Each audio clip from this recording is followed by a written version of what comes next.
अब उस लड़की ने चीखना चिल्लाना शुरू कर दिया था और उसकी टोन में बदतमीजी आ गई थी। लेकिन जैसे ही मैंने फीडर पकड़ा तो मुझे गेम समझ आ गई कि असल मसला क्या हुआ है। ये वाकया जो है ये बड़ा सबक आमोज भी है और मज़ाहिया भी है, जो मेरे साथ पेश आया जब मैं एक हॉस्पिटल के अंदर एज अ हाउस ऑफिसर काम कर रहा था। इस वाकये के अंदर मैं किसी का नाम नहीं लूंगा और हॉस्पिटल का भी नाम नहीं लूंगा, क्योंकि वो बड़ा रेप्यूटेड हॉस्पिटल है और वहाँ जितने भी लोग थे वो अच्छे थे। लेकिन होता ये था कि मैं बच्चों के वार्ड में एज अ हाउस ऑफिसर काम कर रहा था और रात के टाइम जो हमारे सीनियर्स थे वो हमें कहते थे कि आप ड्यूटी पे बैठ जाओ, और हमारे पास उनका नंबर होता था और वो फिर जो है ना अक्सर जाके वो किसी कमरे में लेट जाते थे या फिर हॉस्टल चले जाते थे और वो कहते थे कि अगर कोई मसला हो तो हमें कॉल कर लेना। अब वो जो वार्ड था जिधर मैं काम कर रहा था उसे कहते हैं सैटेलाइट, क्योंकि वो बहुत ऊंचा है। जरा मतलब ऊंचे से मुराद मेरी ये है कि वो 6-7वें फ्लोर के ऊपर जगह है और वहां पर बच्चे जो हैं वो जब आते हैं, न्यू बॉर्न स्पेशली जो बच्चे होते हैं या नौमौलूद जो बच्चे होते हैं, वो अगर किसी भी किस्म से बीमार हो या अभी भी पैदा हुए हो तो वहाँ चेक भी उनको किया जाता है। और क्या नाम है, जो नौमौलूद बच्चे होते हैं उनको जब वो पैदा होते हैं तो वहां पर वो लाए जाते हैं एक दफा चेक करने के लिए। तो अब हुआ ये कि रात को तकरीबन 1 बजे मैं बैठा था और एक औरत जो है वो औरत कह लें या लड़की कह लें, वो अपने बच्चे को जो तकरीबन 3.5-4 माह का था उसको लेके जो है ना वो उधर दाखिल हुई है वार्ड के अंदर और उसने चीखना चिल्लाना शुरू कर दिया, डॉक्टर को बुलाएं, डॉक्टर को बुलाएं। तो मैं बैठा हुआ था तो मैंने जल्दी जल्दी से उठा, मैं बाहर आया अपने रूम से, तो मैंने देखा कि 2 उसके साथ मेल है और वो एक लड़की है और उसके हाथ में बच्चा है। और उसने आगे मुझे कहा कि डॉक्टर साहब मेरा बच्चा जो है वो पूरा 24 घंटे हो गए हैं उसने दूध का एक कतरा नहीं पिया। अब आप ये देखें कि ये जो है ना सबसे परेशानी की बात भी है, क्योंकि जब भी नौमौलूद बच्चा जो होता है वो बीमार होता है ना, तो उसके अंदर एक जो सबसे बड़ा साइन आता है वो फीडिंग कम कर देता है। अगर उसको कोई इन्फेक्शन हुई है, कोई दर्द हो रहा है, कोई भी मसला है बच्चे के साथ, तो जो बड़ा उसका मेजर सा साइन होता है उसके अंदर वो फीडिंग जो है वो कम करता है। तो और ये खतरे की अलामत भी हो सकती है। कभी कभी अगर बच्चे की शुगर बहुत ज़्यादा गिर जाए तो ये बहुत ज़्यादा खतरनाक भी हो सकता है। तो मैं भी ज़रा जो है वो कॉन्शियस सा हो गया और मैंने उसको जल्दी जो है ना उसको कहा आप ले आएँ, इसको लिटाएं ज़रा बच्चे को। तो एक वो प्रोटोकॉल होता है हमारा जिसमें हम ये देखते हैं कि बच्चा की जो है ना वो सकिंग रिफ्लेक्स कितना ताकतवर है और बच्चे की टून देखी जाती है, बुखार चेक किया जाता है। इस तरह करके कुछ स्टेप्स होते हैं जो हम हर बच्चे के ऊपर अप्लाई करते हैं। कुछ स्पेसिफिक डेंजर साइंस होते हैं कि उसका सांस किस तरह चल रहा है, धड़कन किस तरह की है, वो डेंजर साइंस भी नोट किए जाते हैं जब भी बच्चे को देखना होता है। वो उस औरत ने जो है ना वो उधर बहुत शोर मचाया, डॉक्टर साहब देखें इसे क्या हो गया है, ये तो सुस्त होता जा रहा है, ये तो वो मेल था उसका। तो वो जब कोई तकरीबन 10 मिनट मैंने उससे हिस्ट्री ली और साथ ही मैंने अपना फ़ोन जो है ना वो अपने करीब कर लिया कि अगर फ़र्ज़ करते हैं कि मुझे समझ ना आए तो मैं अपने सीनियर को बुला सकूं।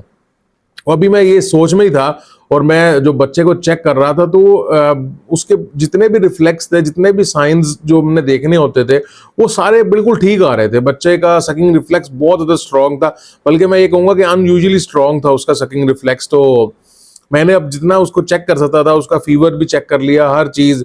बच्चे की कोई टून में कमी नहीं थी, बच्चे का जो है सांस वो बिल्कुल ठीक था, बच्चा एक्टिव फील हो रहा था। तो मैं थोड़ा सा परेशान हो गया कि ये क्या ऐसा हुआ बच्चे को जो दूध नहीं पी रहा। तो मैंने उससे एक दफ़ा फिर कंफर्म किया कि मैंने कहा जो बच्चा है वो आपको कैसे पता है कि उसने दूध नहीं पिया। उसने कहा जी मैं इसको फीडर देती हूँ, फार्मूला मिल्क देती हूँ। तो वो फार्मूला मिल्क का जो है ना वो यूजुअली ये तकरीबन 6 से 8 कप जो है ये फीडर जो होते हैं ये पी जाता है। तो ये तो थोड़ा बड़ा है, उनके लिए छोटा होता है। तो वो कहती है पी जाता है, आज इसने पूरे दिन में एक भी नहीं पिया। अब देखें बच्चे जो है वो डिहाइड्रेट भी बड़ी जल्दी होते हैं, क्योंकि उन्होंने पीना सिर्फ दूध होता है। तो दूध से ही उनकी जो है ना वो पानी पूरा होना है, दूध से उनकी खुराक पूरी होनी है। तो जब वो बच्चे ने नहीं पिया और माँ क्लेम कर रही है कि उसने नहीं पिया, तो डॉक्टर को जो है ऑब्वियस सी बात है थोड़ी परेशानी लायक हो जाती है। अब मैंने ना अपना फ़ोन पकड़ के अपना जो सीनियर थे उसको मैसेज कर दिया मैंने कि सर जी आ जाएं, अभी मुझे समझ नहीं आ रहा कि क्या हो रहा है। अच्छा, ये करते करते जनाब कोई 20 मिनट का टाइम गुजर गया था और अब वो जो है ना थोड़ा सा गुस्सा करने लगी थी मेरे पे, क्योंकि वो जब बात उसने की तो मैंने उससे कहा कि मैं हाउस ऑफिसर हूँ। तो उसने कहा कि मैं आपकी सीनियर हूँ।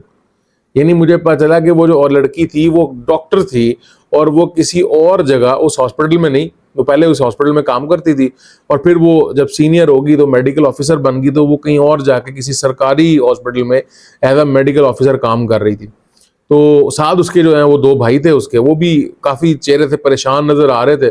तो जो है ना वो बार बार बच्चे को देखे, कभी मुझे देखे और मुझे कहे कि भाई मुझे पता है कि आप हाउस ऑफिसर हो, आपको कुछ भी नहीं आता होगा और आप अपने सीनियर को बुलाए।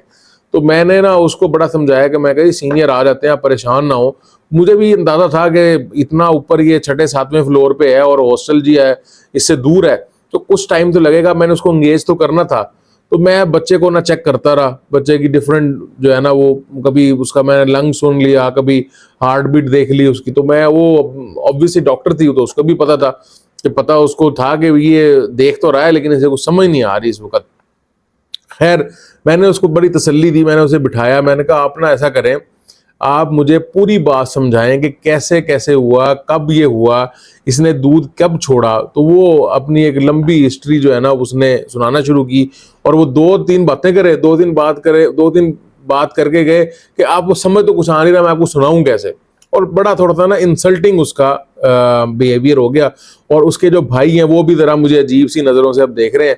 तो मैं जो ना फुल अपना दिमाग में जो बंदा होता है ना कि ब्रेनस्टॉर्मिंग कर रहा है कि इसको ये हो सकता है, इसको ये हो सकता है, जैसे डॉक्टर्स होते हैं वो डायग्नोसिस बना रहे होते हैं, तो वो डिफरेंट जो है चीज़ें सोच रहे होते हैं कि ये इस वजह से तो नहीं है, इस वजह से तो नहीं है, पेट में गैस तो नहीं है, पेट उसका जो है बिल्कुल नरम था बच्चे का, कोई गैस वाले इस तरह के साइन एंड सिम्टम्स नहीं थे। तो खैर करते करते 40 मिनट हो गए और वो अब बहुत ज़्यादा गुस्से में आ गई थी।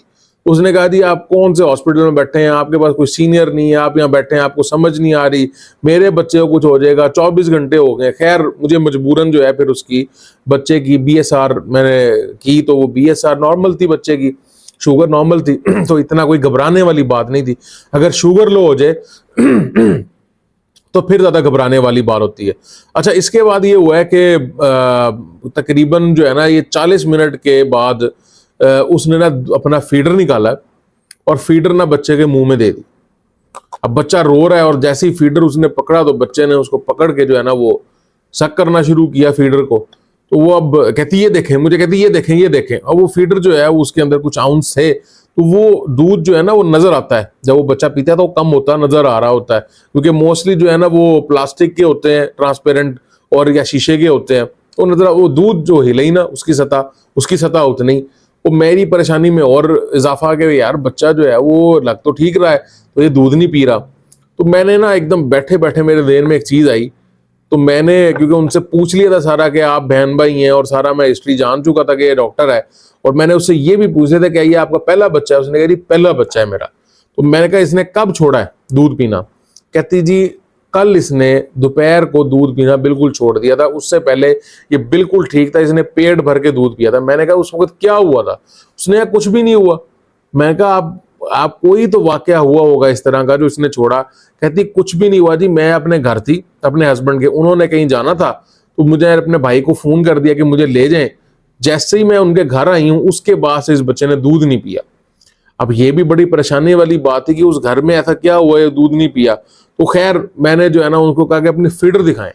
उसने फीडर मेरे हाथ में दे दिया और फीडर जो है ना मैंने देखने के लिए कि एक ज्यादा गर्म तो नहीं है, बच्चे का कभी ऐसे होता है कि बहुत गर्म होता है फीडर तो मुंह जल जाता है, उसके अंदर भी बच्चे अपनी जो है ना फीडिंग कम कर रहे। तो मैंने उस फीडर को ऐसे ही कर, जब ऐसे किया ना मैंने तो मुझे समझ आ गया क्या मसला है।